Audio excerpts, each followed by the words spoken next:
one of the first years we went to White River about 2001.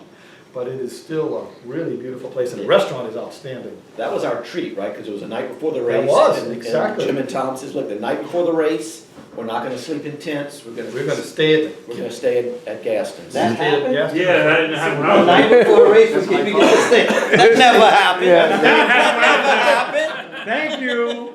We slept on the ground all the time. No, we did get to stay at a hotel one time only because it was like tornado warnings or something one day. I do In remember Norfolk, I think. one year we stayed at Gaston's, and I woke up early before my alarm clock, and we were about all 8 of us in the room there, and I came back and I said, "Where's my alarm clock?" Walter looked at me and says, "It went off when you weren't here." And I said, "Where is my alarm clock?" He says, "It's waking up the fishes." So Byrne, the way Byrne turned off my alarm clock was he opened the door and then threw it into the White River. Does that sound like your brother? I don't believe that's true. So I didn't introduce my children. This is my youngest son. He's on a kayak.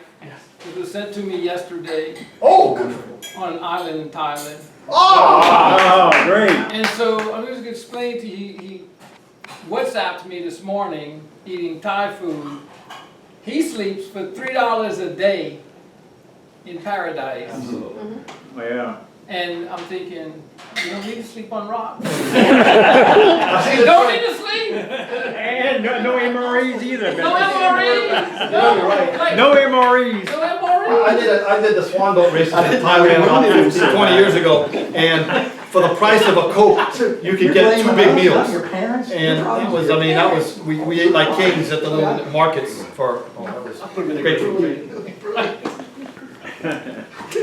I see your theme there, Sean. I wonder, the Bogachita start, do they still do that? Because that was the most dangerous, That was amazing. lethal thing. They would start us on the side of a ravine, essentially, and say, go. Was that And you Bogachita, just- or you're thinking Buffalo River? Or Buffalo Bayou? River. Buffalo Bayou. I'm sorry, Buffalo That- Bayou, that's Buffalo right. Bayou. The Reeking Regatta. The Reeking Reeking Regatta. The Reeking Regatta just celebrated its 50th anniversary this Do year. they still start like that? Yes, but they have 2 starts now. They have one start for the racers where there's much less, and then there's the open start where they still have the 50 or 60 boats that come in. Oh, actually 500 boats that come in down the thing. And it's still, the amazing thing though, it is really clean now. The Reeking So Regatta. it's no longer Reeking It is Regatta. no longer, actually, it worked. One of the guys I learned about, the guy who started the Reeking Regatta was Don Walls' dad from Houston. And Don Walls was one of the advisors of my group in Russellville, Arkansas. And I learned that he was a 2nd generation canoe paddler. And his dad had started the Reeking Regatta.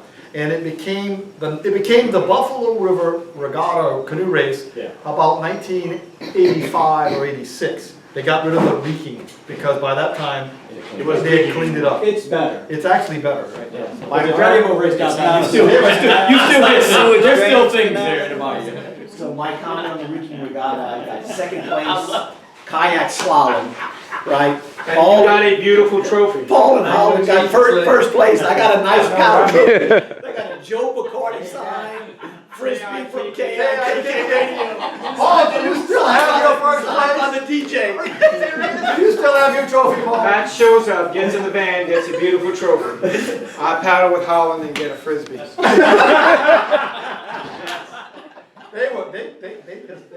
I have all the way movie back. films of receiving that, and the look on What my a face! is The look on Holland and Paul's face leans.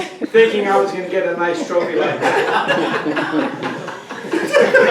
So earlier you were talking about family, and so about 5 or 6 years ago, we Walgreens took a team to the that river over by Slidell. It's about this long, and they had a dragon boat race. Oh, okay. I don't know what the name of the river is, but it's so anyway.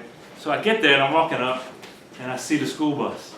Well, Musa! Yeah, I'm like, oh, I gotta go see if the colonel's still here. I was like, so yeah, he was there. He was still there. The colonel is still taking. Oh, they took everything. The colonel is still taking the kids to Bogalusa. Their first year at Bogalusa was 1977. Wow. He is now 92 or 93 years old, retired colonel from the Marines, and he's still taking his group to White River, and they're usually still winning.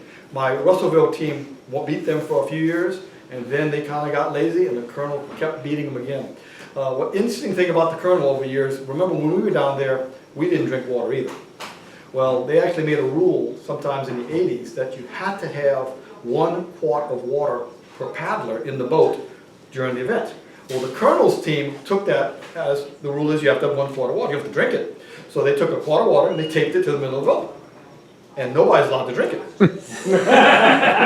So now, when we went down in about 2000 with our scout group, we went with high-tech wimpy things. We had the light paddles, plus the water systems with real hoses, not little, what would you call them? Fish tank. We had fish tank hoses, where you'd almost turn your body inside out to drink. Yes, those are my big ones. We actually have half-inch hoses that I use. We were ahead of our time. We were, yes. Oh my God, it took a lot to get it up there. Well, we used to share. We would put Jug in the middle of the we put a jug in the middle of the boat and this 1/4 inch hose all the way. By the time it got to you, it was boiling. You know? And then, of course, the first person who drank dropped it down and drained it. And they go, "It's all gone." You go, "That was it." And he goes, "We've only got 27 miles left." Well, Bogalusa still didn't believe in drinking, so finally, as the kids from Minnesota would beat them at that river, and later the Russellville kids beat them, we realized if you let the kids drink in 110 degrees, they paddle faster. And we finally taught them that they actually, even the Bogalusa kids started using lighter paddles and drinking water. So now they actually paddle like we did in the 80s. They always paddle those tanks. Absolutely. They still love the aluminum boats, and they do have cruisers, and they even use foot braces. But it's a dragon boat thing. They took everything in their division. They won everything. Whatever they win, they won. They paddle, they're light, and they're fast. And they still go to White River every year. And you know those boats, those aluminum boats are still sitting in Bogalusa? Because Terry and I went up there, and they are still sitting on that old rack with the 3 levels. Yeah. Still sitting on the water. Oh, that camp. Yeah, that campsite is still there. That belongs to the colonel. And those aluminum boats are still sitting there. They're polished, they're shining, they're glowing. Because the sun hit them. The day we went out there, it was like, you gotta be kidding me. Those aluminum boats are still out here. And my wife said, look those damn boats. I said, yeah, they're shiny, aren't they? They had all been waxed. They were all sitting on the tier waiting, because they rent them. And they rent them and people go canoeing. And They use it as a fundraiser, huh? those boats are still sitting on the water. They're still out there, and the colonel's still paddling with them. Well, he's not paddling, he's coaching them. Yeah, it was funny. Sometimes using a walker and a cane. That's good board. And he's taking pictures with his clipboard. That's good. That's very fascinating. So yes, canoeing is ageless. Well, I can't let Mr. Duck escape a few conversations. So when I was 11 years old, Troop 133 was going to the National Jamboree, so they weren't going to summer camp that year. We learned all kind of things about Right, how to camp at this. I think Tav, myself, And George. got our first exposure to Troop 17. Oh, We yeah. had just taken over the Scoutmaster from Mr. Jim Ledbetter. That was the remember first year. And you know, I was somewhat new to scouting, but you taught me something I never knew about scouting, that you could actually put an air conditioner in a tent. Now, what people didn't realize that the next day we had cold breakfast at camp because every circuit blew that night. And at some point they came and they said, "What's going on in this camp? Because you keep losing the power." No, not as innovative.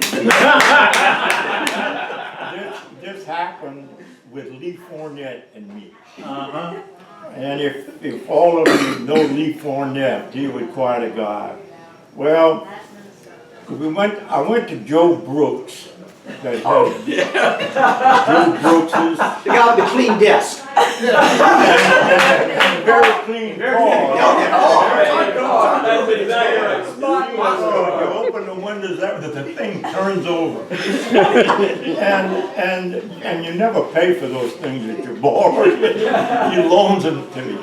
Well, anyway, Jim Ledbetter didn't know about this. So he and I picked that air conditioner up, and we got to Thistlethwaite, and we brought a torch, and we set that air conditioner up, you know.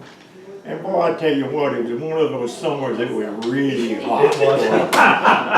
So, to make a long story short, that night, boy, we went to bed and everything, turned that air conditioner on. And so, the lights in camp at Thistlewaite were taken and dim and they flutter when the AC would go on. Yeah. I didn't even know they had powered Dim, you know? campsites. Oh, and everybody was running around saying, what's happening? Our air conditioner was running. So anyway, the next morning, and we more or less closed the tent up. Y'all all know those Thistlewaite tents. We closed that thing up and tied the front and everything.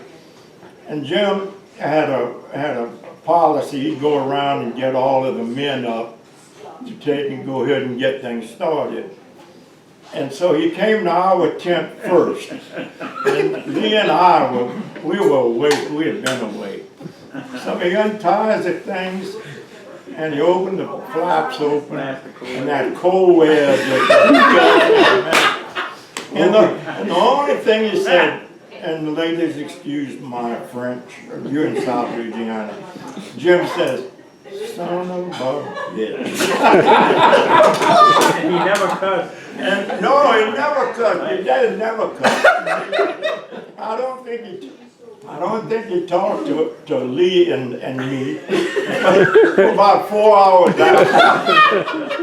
And every time that we would see him or confront him, we would laugh in his face. It was pretty bad. I'm glad you learned that. Innovation. Yeah. That was also the, see, y'all introduced something that I had never seen. That was the lighting of the farts. Middle of the night. That was Goliath. That was the Goliath. Goliath. Good thing he's there. Mark was there the year I was there, and I remember all of a sudden, middle of the night, you're sleeping, and there was this flare up, and then you hear a flare up and a scream. Ah! Put it out! Put it out! The things we did at summer camp. Oh yeah, Thistlewaite was the one. Absolutely. I remember one time, funny things that happened. Lee and I again, we were partners. We were companions in crime, and so they had some trees to be cut down in Thistlewaite camp. There's a lot of dead trees and everything. So Lee and I went to cut these trees down. So I happened to have the saw, and we walked into the campsite, and they said, do you have any trees that need to come down in here? Oh yeah. Lee says, I got the man that's gonna cut them down for you. I said, Mr. Duxonier. I said, oh yeah, we can put that tree any place. I said, man, that's fine. I started cutting on that tree.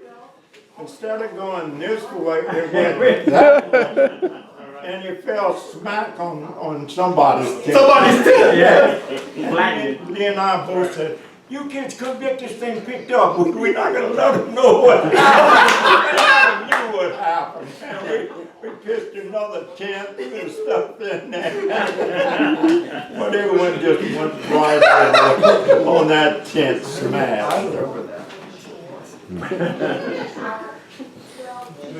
Mr. Duck, one more story.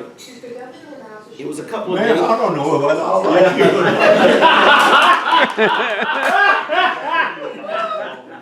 Thank you, Matt. 133 and 17 had this competition. Although I know from 17's side, they didn't think it was much of a competition. Yeah, we always kept trying. But you know, as we got older, you know, and it's probably because of our exposure to 17 at a young age, we figured out the game. And all of a sudden we started getting competitive. They had a big canoe race coming up. The Boy Scout canoe race, right? Lowerville to New Iberia. And I think 17 was getting a little bit nervous. Because about 3 or 4 days before the race, I get a call from you. Matt, this is Mr. Saunier, Scoutmaster 17. What do you think about joining our troop? Oh. He didn't. He did! He didn't.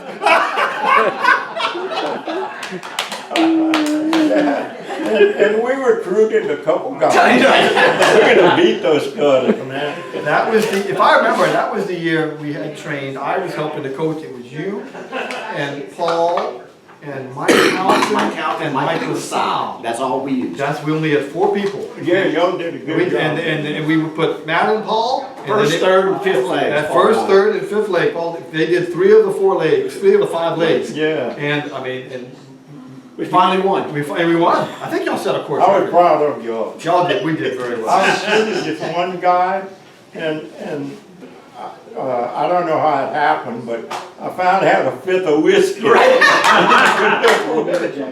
My wife took the thing and smashed it on one of the bridges. You can't have this. Yeah, on the Daspit Bridge. I love it. Awesome. Oh, yeah.